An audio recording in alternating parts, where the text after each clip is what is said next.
All right, we are back from Mr. Jeffrey's Algebra 2. I don't know what that sound just was. It's y'all can't hear it. It went bloop in my ear. I don't know what just happened. But don't forget, hit subscribe, hit the like, hit the bell. You know, this is high quality stuff right here. All right. So I'm actually recording in this class to put on Schoology and YouTube. And unless they can't hear you, I don't. And that's a student that talks too much. Okay, so all right. Now,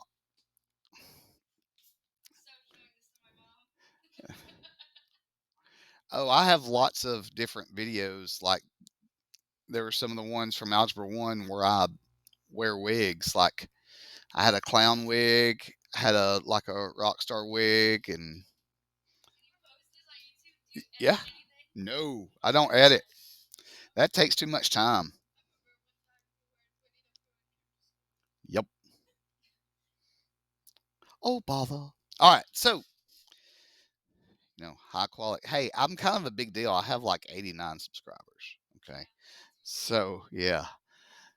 Yeah, I know. Popping off over here. Pretty soon, I won't even have to come in and work. I'll just sit back and let my videos make me money. All right. So, we're taking this stuff from the vertex form, given the AH and K. All right. Remember, your H goes right here, and your K goes right here. And to figure out the rest of the numbers, it's just like from the number line. Now, this is what's funny. All the stuff that I've taught, this is actually what you have to do to graph this without actually graphing it. Okay. Um, that's just, again, Mr. Jeffrey's beliefs on graphing on paper. And since all the standardized tests that you will take, you don't have to graph on paper, you should be able to pick this out. All right. Now, this is at a ratio of 1A. So if I say 1 times 2, I get 2. So I actually have to add that to the negative 7, and I get negative 5.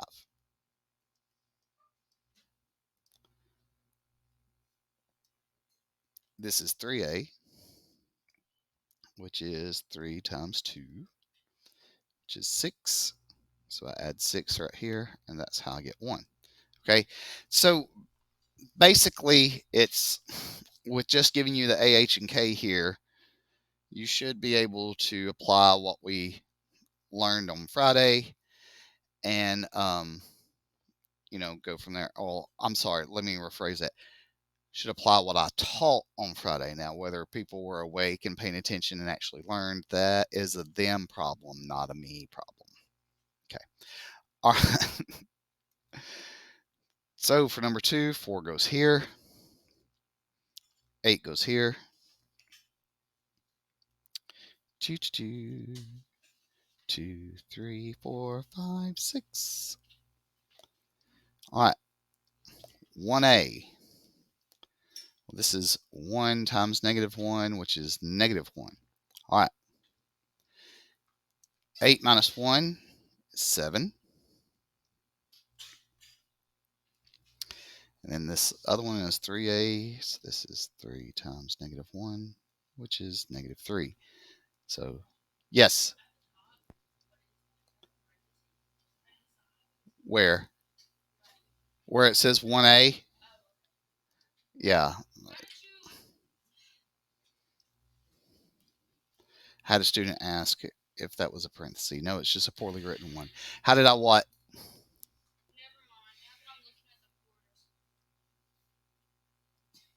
You mean if you're paying attention to what's going on, you get it?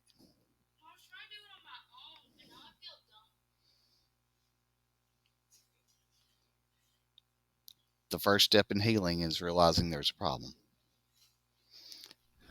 All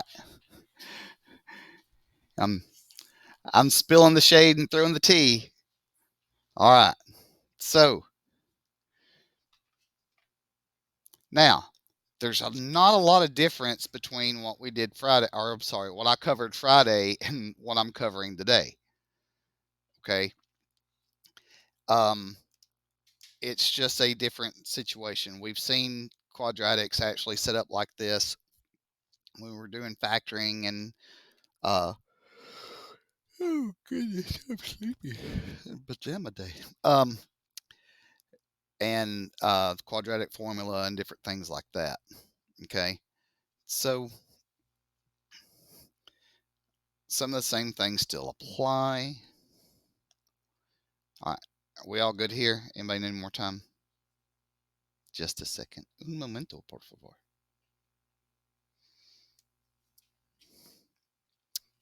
All right. Now, again, I don't think I shared this on Friday, but you don't have to use the 1A and 3A if you don't want to. You can actually plug in those X values into the equation, no matter where it is, and actually get those same points. I just like the 1A and 3A because for me, it's easier. All right. Quads in standard form. Remember, standard form looks like this. Everything's to one side except for the Y. All right. The vertex is in the same spot, and there's still a 1A and 3A ratio, like we would do with our points. Okay. So, first things first, I'm the realist. All right. So, teaching this math make the whole world feel this? Okay. So, what is the number that's right here for our A? 1. You would not believe how many people told me on their test, because I saw their work, that they put 1x squared in for A in the quadratic formula. I got some very interesting answers. Okay. B is -2 and C is 1. Okay. So my axis of symmetry, AOS, this is the formula that we use when it's in this form. So I plug it in, plug it in, plug it in. So this is 2 over 2, which is 1. Okay. That tells me that that goes here. This is also going to go here. And it's actually going to go here because A is positive, my max is infinity. Okay. So from here, we actually use the AOS. We use this X value. You know, this is supposed to be X equals 1. Plug it in. Do this on your calculator. Now, so 1 parenthesis squared minus parenthesis 1 plus 1. You cannot see? Oh, you can't see the work. Oh, I'm sorry. I'm covering it up because of the calculator. Okay. Type that in. Believe it or not, you actually end up with 1. Okay.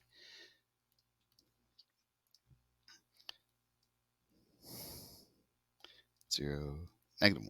All right. Still in the same ratio, still in 1A and 3A. Now, you could, if you wanted to plug this in, okay, and get everything that you're needing, or you can, do this ratio. Again, I like the ratio. Oh, that's not 1. I plugged it in wrong. I got distracted, Captain. I forgot to put the 2 in there. Oh, that's more better. It's 0. Okay.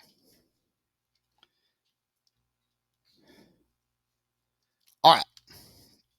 So this is 1A. So 1 times 1 is 1. So 0 plus 1. And then 3A 3, 4. Excuse me. I think my pancreas moved on that one. That kind of hurt. All right. You're starting to regret what? Oh. Well, good news is it's recorded. So you can go in this cool thing called Schoology. You can go in week 4, go in Friday's folder. There's stuff. Yay.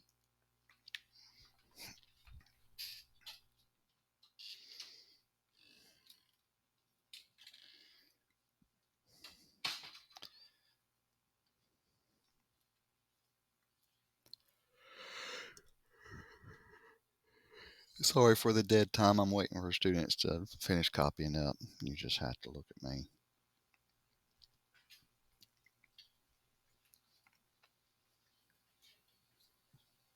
Huh?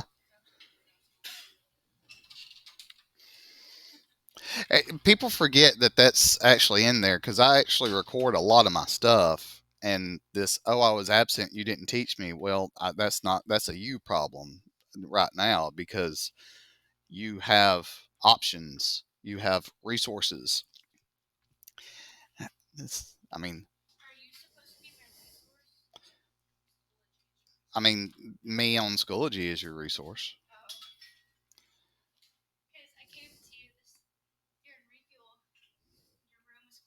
Yeah, I told you I'd be closed on Monday.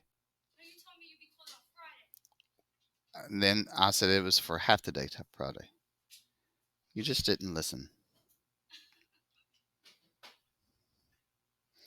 All right. So now, believe it or not, a lot of this stuff right here is kind of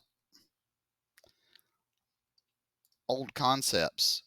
This negative b over 2a should look familiar. It's actually part of the quadratic formula. And you've been plugging in stuff to get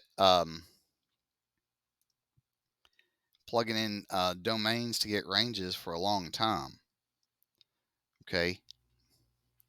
So that, you know. Now the only thing is I'm not giving you a grid and making you graph on it. Okay. Hopefully this stuff you can actually apply it to that.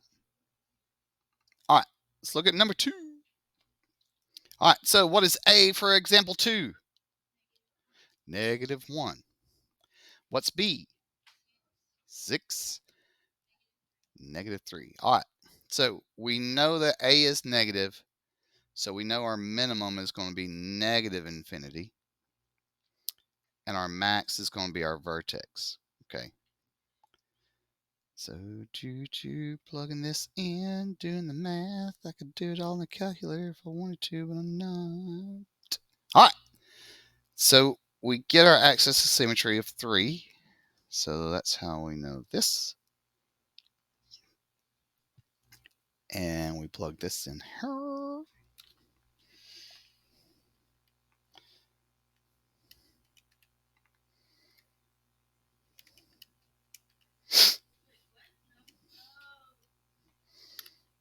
Okay, make sure you plug it in correctly. Bless you. All right. So we actually get 6 this time.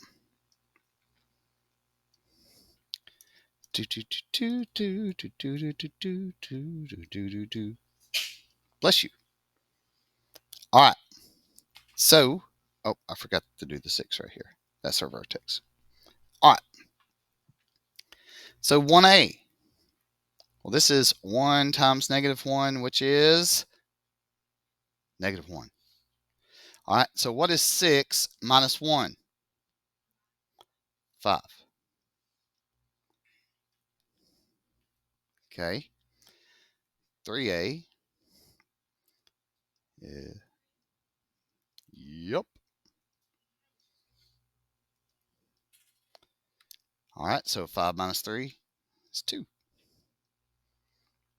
Okay. Now, for learning purposes, this is where I'm stopping. We got some extra practice problems that we're going to go over. It's lots of fun. You just hate that you're not here. I know. And don't forget, hit subscribe, hit the like, hit the bell. Good stuff, good things. Roll Tide.